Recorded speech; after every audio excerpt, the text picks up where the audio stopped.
On continue en compagnie de nos invités. À tout à l'heure. Monsieur le ministre de l'Éducation nationale, je vous demande de vous mettre un instant à la place d'un jeune étudiant de deuxième année de master qui se destine à l'enseignement.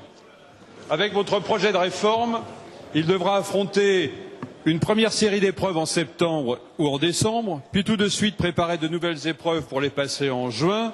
En même temps, il devra présenter son mémoire de recherche pour valider son année. Enfin, s'il lui reste un peu de temps, il pourra effectuer un stage dans une classe pour découvrir son futur métier d'enseignant. En fait, cette année ingérable se transforme en un long bachotage qui sacrifie la formation professionnelle, d'autant plus que les stages ne sont plus obligatoires. Monsieur le ministre, il ne suffit pas de maîtriser soi-même le savoir pour être capable de le transmettre à des élèves, ce qui nécessite toujours plus de pédagogie. Certes, les IUFM n'étaient pas parfaits, mais là où nous proposions de réformer pour les améliorer, vous les supprimez. Pour la première fois, un gouvernement méprise à ce point la mission d'enseigner qu'il se refuse à en faire un métier.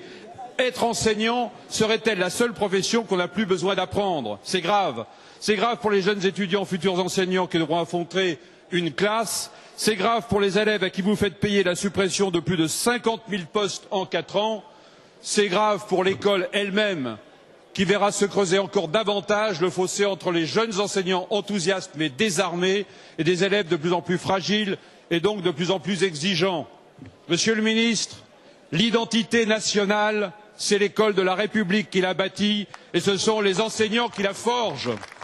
Alors, cessez de les mépriser et donnez-leur enfin tout simplement la formation indispensable à leur métier. Madame le ministre de l'Enseignement supérieur et de la Recherche. Monsieur le Président, Mesdames et Messieurs les députés, Monsieur le député Yves Durand, vous avez raison, rien n'est plus précieux pour un pays que de bien former ses enseignants. Et c'est tout l'objectif de la réforme qu'avec mon collègue Luc Châtel, nous mettons en œuvre. Cette réforme, je le dis, c'est une chance pour nos futurs professeurs et c'est une chance pour leurs futurs élèves. Elle va en effet leur donner plus de connaissances et plus de compétences. Aujourd'hui, un jeune professeur est formé à Bac+3 avec 3 années d'études. Désormais, il sera formé à Bac+5, 2 années d'études supplémentaires pour avoir davantage de connaissances et de compétences. La réforme leur donnera aussi plus de stages. Aujourd'hui, la quasi-totalité des jeunes professeurs qui arrivent en septembre devant les classes n'ont jamais vu aucun élève. Désormais, avec la réforme, ils auront 3 fois plus de possibilités de stages.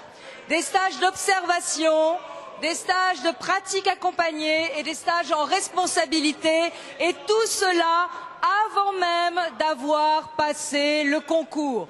Cela veut dire quoi? Cela veut dire qu'avec la réforme, ils feront une entrée progressive dans le métier pour leur plus grand bénéfice, mais aussi évidemment pour le plus grand bénéfice de leurs élèves. Enfin, la réforme leur donnera davantage de débouchés pour une meilleure insertion professionnelle. Aujourd'hui, un jeune étudiant qui rate le concours de professeur des écoles ou qui rate le concours du CAPES n'a aucun diplôme. Il a perdu une année pour rien et il n'a aucune possibilité de réorientation. Avec la réforme, il aura un diplôme de master qui lui ouvrira beaucoup de portes professionnelles.